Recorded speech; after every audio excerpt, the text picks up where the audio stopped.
Hello, this is the Council on Independent Fundamental Bible Doctrine. I'm doing my next video in the Wisdom and Knowledge series titled Lies of the Culture, Democracy is Good. The lie that democracy is good is important to understand these days because there's a lot of people who would like to take us from a democracy to a socialist communist country.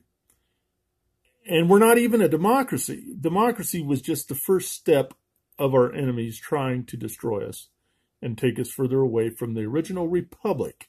I pledge allegiance to the flag of the United States of America and to the republic for which it stands. It stands for a republic, okay?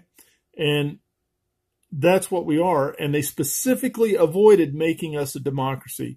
And I'm going to explain all that as we go through this video. But let's first look at some pertinent things to understand why democracy is not good, why they did not make this country a democracy.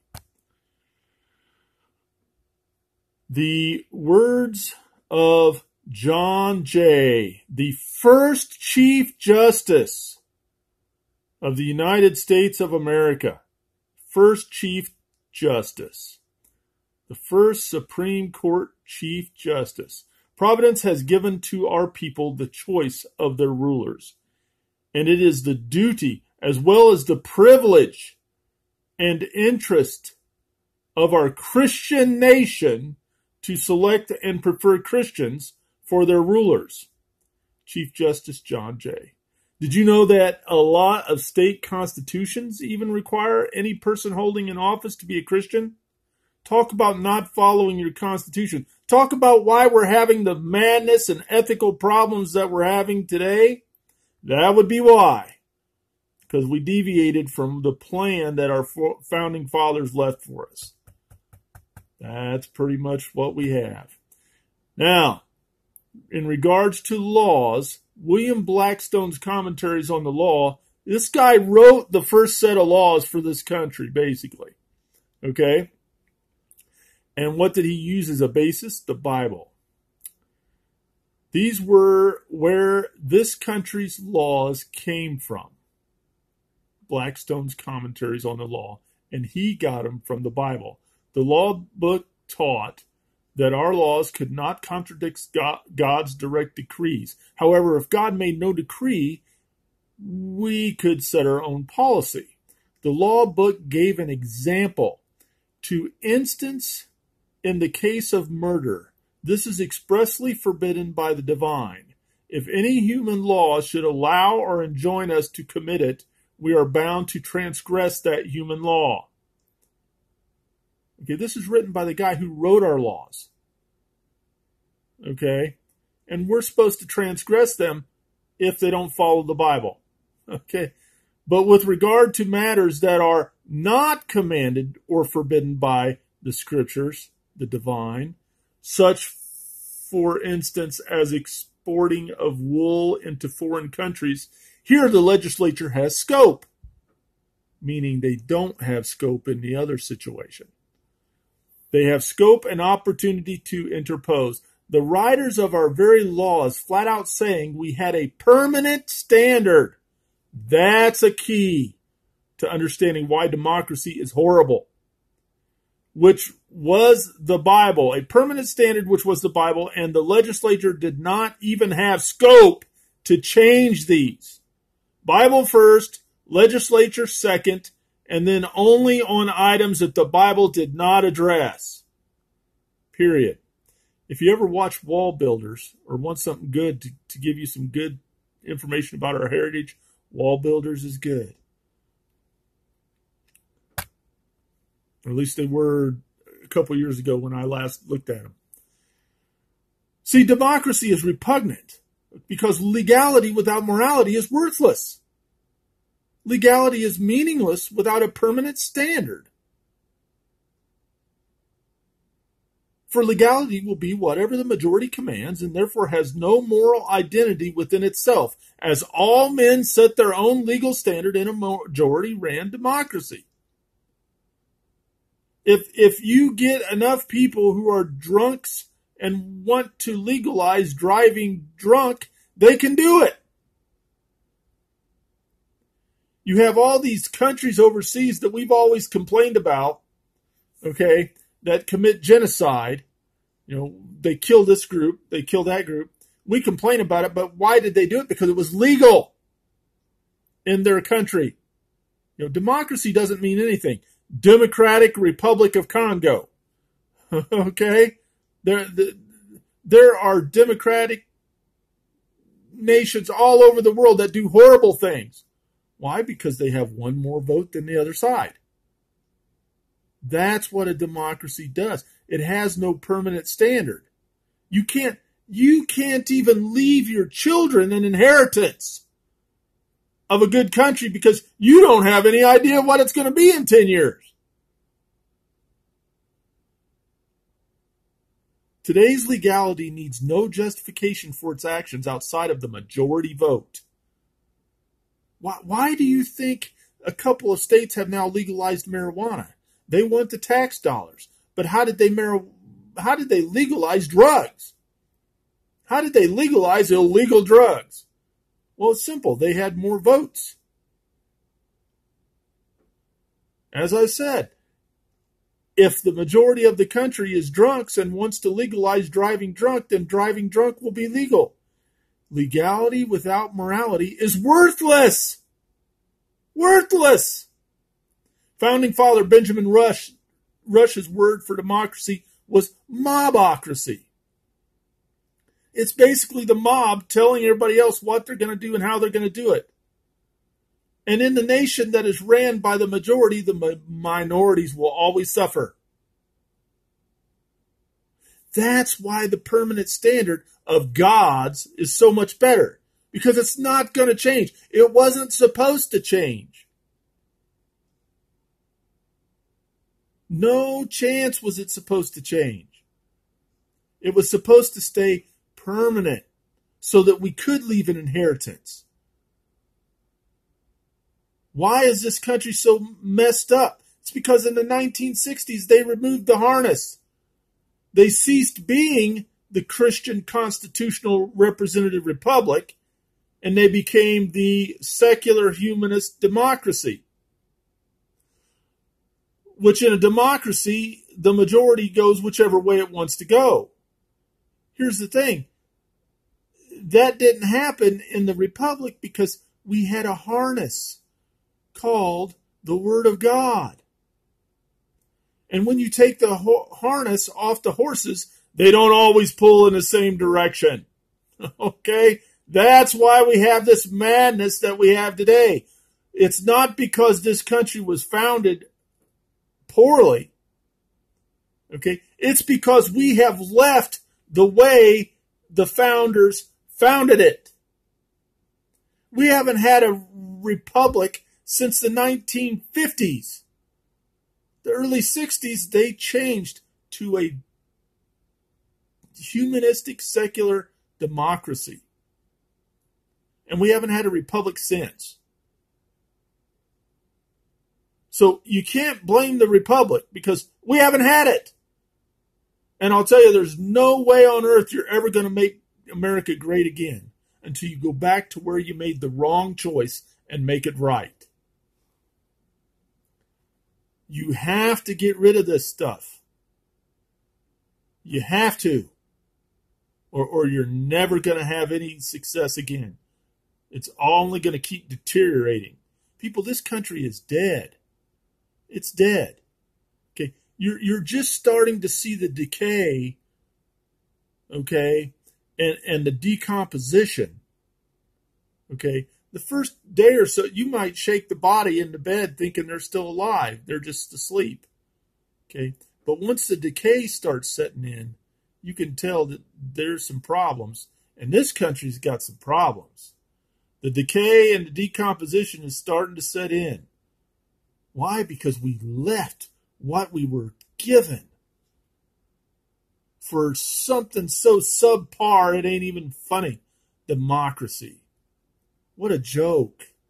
Democracy is nothing. Legality is nothing without morality. And you have to have the permanent standard for that. Do you want some guy telling you what to do? Do you want people telling you and ordering what to do? No. Best God have the same standard for everybody. That's why the Republic was so great.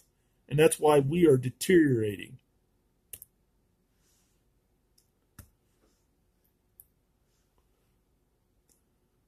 The permanent standard. There is no morality or ethics in the law, as the law is just a reflection of whichever man's mind is contriving it in a democracy. Morality left to legality only leads to an abundance of connivery. Why are they conniving little boogers? Well, because they can write the laws whichever way they want to, so they're just writing them to benefit themselves. I mean, that's basically it. In a democracy, you can change the laws anytime, any way you want. You can kill babies in the womb. You can do whatever you want. You can, even if you don't want it on the bottom of your shoe, when you step in it, you can make it legal for people to go around and put it in everybody's private parts. Liberty does not exist in the absence of morality. Edmund Burke. See, bondage isn't freedom. Those people that are in those states that have already changed the law so that they can make doing drugs legal, like marijuana, okay, that's not freedom, it's bondage. Whenever you're put into a habit that's going to cost you money, health, and otherwise, that's not freedom, it's bondage. You're enslaved to it. And it's not going to help society just to legalize it, because when the guy has $20 left till the end of the month, and he has a choice between his marijuana and his baby's food and diapers, the addict is going to go with the marijuana. It hurts the community, it hurts the culture, it hurts the society. But you don't care because you're just after the tax dollars. That's basically what we're looking at, people. So much corruption, such bad leadership. It's horrible. It is so bad. Man left to his own standard will inevitably yield to his own will. In a democracy, this destroys the nation. Destroys it. Because if man can set his own standards, he's just going to consistently set them to suit himself. Period. That's why the permanent standard from God was so important. That's why they did it, because it was so important. That way man wouldn't be doing his own thing, but everybody would have a great, excellent chance and be able to even leave that excellent chance for their children. We don't even know what kind of democracy we're going to have in 10 years anymore. A democracy is man's glorification of himself and his escape from accountability to anything higher than himself as he sets the standard and changes it at his own pleasure. Well, I want to do some marijuana, so let's change it. Okay. Oh, I want to go out and have some deviant behaviors. Let's change it. And none of it's good for the community. None. Not even good for that person. The first step toward oppression is for any people to give up governance based on God-granted freedom for one based on control by other men. Those of you who don't like the Christian constitutional republic, okay, what you are saying basically is that you would have other men who have the same passions and issues that you have governing you instead of the fairness and greatness of God. That's insane. That's insane. Freedom loses its value when it is used to expel itself. Yes, I voted. I voted. We voted Democrat. We voted for Bernie. We want a socialist country. We want social USSR, United Soviet Socialist Republic. Communism and socialism are pretty much the same thing. They run hand in hand. You're going to be told what car you're going to get. You're going to be told how much gas you can have for the month, how many canned goods you can have for the month. And they don't raise everybody to where the good people that live comfortably are. They take all the good, comfortable living people and move them down to where the bottom is. They're going to decide how much money you need to just eke by and give you a little bit less. That's communism. That's socialism. People, the equality is not going to be up. The equality will be down.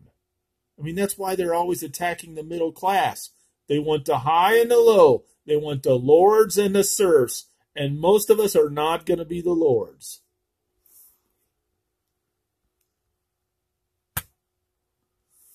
The Bible was the harness that gave America's diversity its direction, its races and genders their equality, its family, its commitment, its businesses, the ethics, its children, their morality, its warriors, their cause, its society, its laws, its community, its brotherhood, and on and on.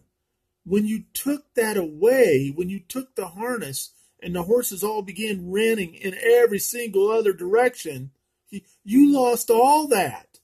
That's why we have this madness that we have today. And again, you can't make America great again until you go back to the wrong turn that you took that stopped America from being great. And if you change the philosophy, you change the path. If you change the path, you change the destination. If you change the destination, you change the destiny.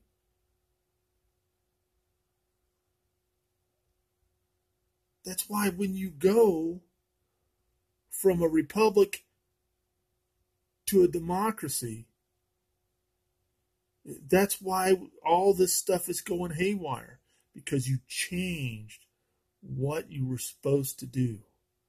You changed the country from a Christian constitutional representative republic to a functioning secular humanist democracy.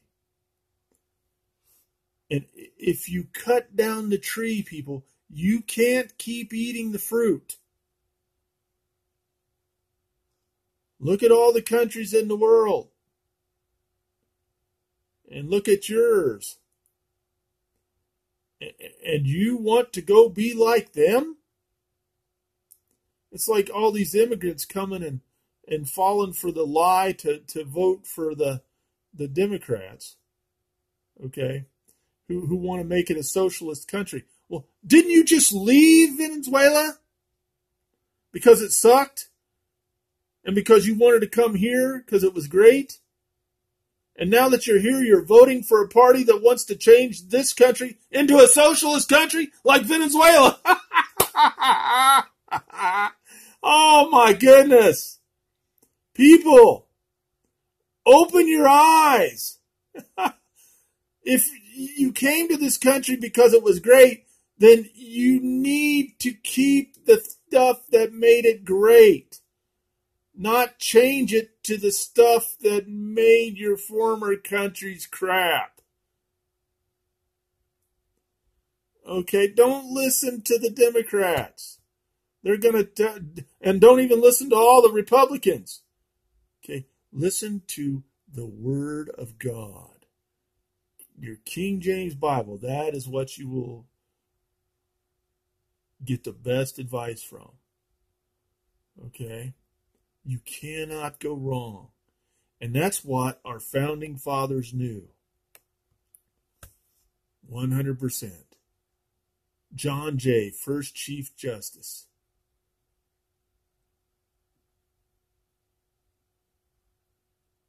This is the leadership that we need. Even if you're not a Christian, it's the leadership we need. Desperately. Because, man, I'm telling you, no matter what leadership you think we're headed for, you can always undershoot and overshoot what you're thinking we're headed for. And you're not going to like that.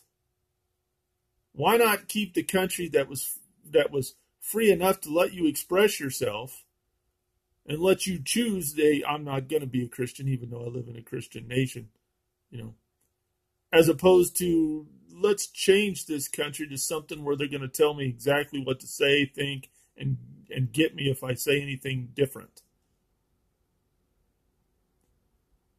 Democracy. Democracy is nothing. It's repugnant. As legality without morality is worthless. All you're doing is giving the mob, the majority, power to do whatever they want. And that is not what this country was designed for. Thanks a lot.